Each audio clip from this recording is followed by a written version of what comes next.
The 2025 NFL preseason is officially over for the Atlanta Falcons. Training camp is over. Now it's time to get to the nitty-gritty and cut down the roster. Roster cuts are due by next Tuesday for the final 53 and also designation for practice squad players. I'm going to go over offense, defense, practice squad players, and special teams. Give you my thoughts, give you my opinions. You let me know if you agree, disagree, someone I may have missed or completely overlooked. Let me know in the comments. And as always, if you enjoyed the video, hit that like button and make sure you're subscribed and turn those notifications on. Without further ado, let's get into it. Let's get the easy stuff out of the way first. The offense. I think the offense for the majority, like we know who's going to be on the offensive side of the ball, right? Our two quarterbacks will be Michael Penix Jr., backup Kirk Cousins. Easton Stick, I think, will be on the practice squad. He'll be designated as that emergency quarterback. Running backs, Bijan 1, Tyler 2, and then that 3 kind of thrown up in the air. Originally, I thought it was going to be Carlos Washington Jr. that would be making the roster as the backup because he does have special teams ability. But man, Nate Carter had a hell of a camp and a hell of a preseason and would love to see him make the roster. And I think he made himself a strong case to do so. He's got some lightning fast speed. Now we get to the fun part. Wide receivers. Drake London, Darnell Mooney, Ray McLeod. Like, that's obvious. Those were the 3 starters. And then you have Kaderil Hodge, our special teams ace, comes in for Drake when needed. And Casey Washington, we've heard how much the coaching staff has raved about it. Michael Penix has raved about him. We know there's a connection there from their first year together. He has worked his tail off. Not only make the roster, but be a focal point. Now with Darnell Mooney's health kind of up in the air, we don't really know if he will be ready week 1. Coaching staff says they are. You know, with past experiences, sometimes they're not on point with the injury. So Casey Washington could see significant snaps to start the year. Jamal Agnew, listed as a wide receiver, will make the roster primarily as a special teams guy. I think he's going to be our punt returner. I think he's going to be our kick returner as well. And he does give some flexibility. Now, we saw Ray pull up in practice the last day of camp. Will he miss an extensive amount of time? I don't think so. But Agnew brings that flexibility. And then someone who was on the bubble, who I think has solidified his roster spot because he did not play in this final preseason game, it's David Sills. Everybody have raved of his ability. And we saw it in preseason when he did play. So I'm eager to see what his role will be. Probably not a whole lot, but he's going to make the roster. He'll be a special teams contributor and then could potentially see snaps. Now, with wide receiver, I could see them go up to 7 wide receivers. Nick Nash had a hell of a preseason. This last game against the Cowboys, I thought he did really well. Dylan Drummond could potentially make the roster. I thought he showed flashes as well. Those are really the only 2 guys I could see make the roster. Then you go to tight ends. Kyle Pitts, Charlie Werner. We know 1 and 2, right? Get to the 3rd tight end. I know Felipe Franks has this fan base, which I laugh at. I call you guys the Felipe Freaks. Tegan Quitoriano, okay? My bad. I think showed that he could play special teams and could be that 3rd tight end in that 12 personnel or 13 personnel. I think he's serviceable enough. The offensive line, man, what was once a strong point for the Falcons has now become an area of concern because of this past week with Caleb McGarry and his Storm North. Tonight, as I'm recording this, Raheem Morris has announced that Caleb McGarry has a very strong chance to be designated on IR with the designation of returning in the season. So that's why I have him listed below and not at the starting right tackle position. Storm Norton got the ankle surgery, 6 to 8 weeks. We know that. So I think he's going to be an automatic designation on IR. So both right tackles, right? Storm Norton being the swing tackle, both of them will start the season on IR. So for the right tackle spot, because he didn't play today and because of the comments Raheem Morris is saying tonight, Elijah Wilkinson, I think, will start week 1 at the right tackle spot. Now, the rest of the offensive line is going to be the same. Jake Matthews, Matthew Bergeron, Ryan Nuzile, Chris Lindstrom. When you look at their backups, because you designated both tackles to IR and they don't count against the 53, I could see players like Joshua Gray. He had a great camp, great preseason, make the roster. Javon Gwim, I think, is a lock to be a backup center. He could also slide over to guard if needed. Kyle Hinton, who I thought could be cut because of the IR designations, will make the roster. And then rookie Jack Nelson, who has not had a great camp, has not had a great preseason. I wouldn't be surprised if he's cut, but because of the lack of depth and what has happened at that spot, I could see him be brought in as the backup as like a worst case emergency situation unless they go sign or trade for a veteran tackle, which there still is a realm of possibility, just not likely. So for the offense, I have 23 total players. Let's get over to the defensive side. For the defense,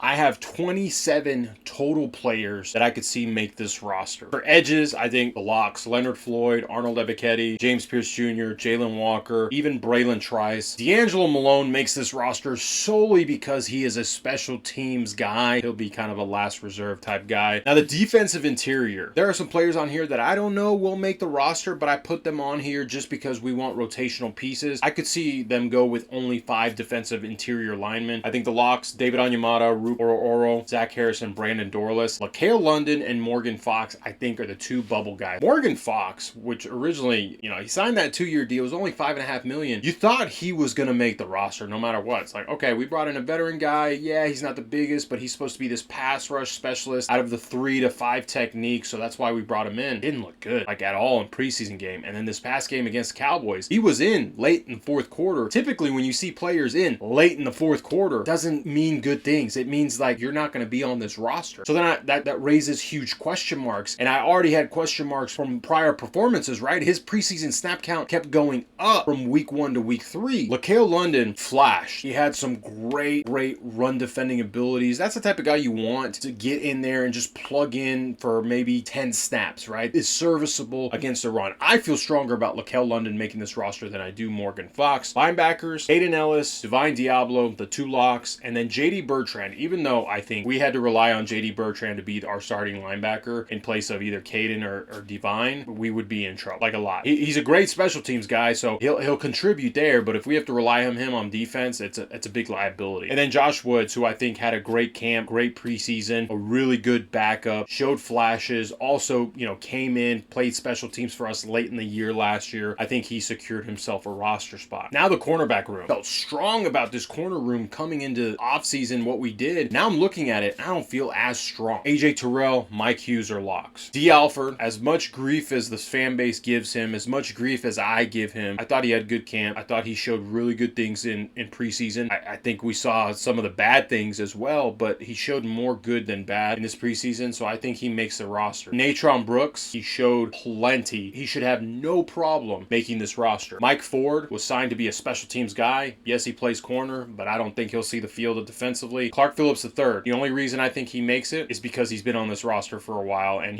it's a second year under Raheem Morris, but him being injured in camp did not bode well for him. I think he makes the roster, but barely, and I wouldn't be surprised if he's cut it off for someone else like CJ Henderson, who Raheem Morris wanted to draft. And then you get to the safeties. Jesse Bates, DeMarco Helms, I think are locks. Xavier Watts is a lock. Jordan Fuller, I thought was on the roster bubble. And then Billy Bowman Jr., a lot of people are like, well, he's playing nickel. Yes, he's playing nickel, but he is a safety. He is listed as a safety, so he will go down as a safety. I think Billy Bowman Jr. could potentially start week 1 as the nickel. Maybe it's D. Alford. Maybe they split, kind of like Mike Hughes and Clark Phillips did, but I think Billy Bowman has shown enough, and a lot of people, including myself, are willing to go through the growing pains of Billy Bowman Jr. A couple players I forgot to mention, Troy Anderson and Taquan Grant. I think they will be designated on the PUP list, and much like the IR that Storm Norton and Caleb McGarry will be designated, if you designate players at time of roster cuts on the PUP list, they do not count against the 53. So that allows the Falcons to hang on to Troy, hang on to Taquan, and they don't have to go through the waivers. Now, after the PUP list is up, so that's 4 games missed, I think that's fine. They need to miss those games to get healthy. At that point, then the Falcons have to make a decision. It's better than last year, I'll say that. Is it an elite defense? No. Is it going to be a good defense? That's yet to be seen. But I think we're off to a better start to the year as far as personnel-wise for the defense, and especially with the play caller, who we have in Jeff Ulbrich.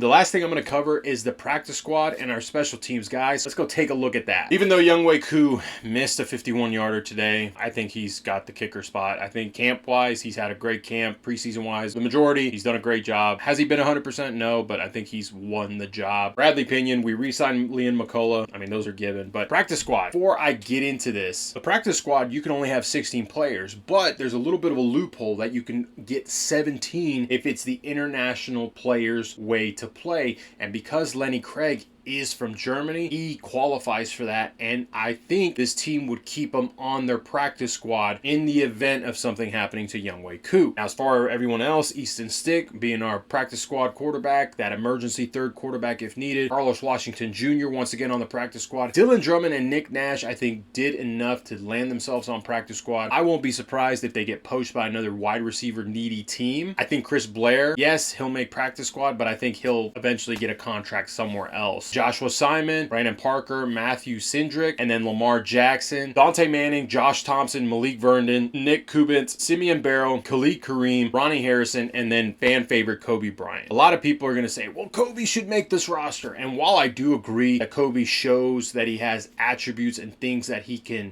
provide for this team, I just don't think the coaching staff saw enough in camp and in the preseason to feel justified for him to take up a roster spot. If he lands on the practice squad, I think that's a great thing for him to develop, put on a little bit of weight, and potentially get called up and get that opportunity in the future. With that said, I think the Falcons still have a strong enough roster to be competitive, but if anything was shown, it's they lack depth. I'm not trying to freak you out. Work's still to be done, so it's time to prepare for week 1 and that NFC South showdown with the Tampa Bay Buccaneers. As always, rise up.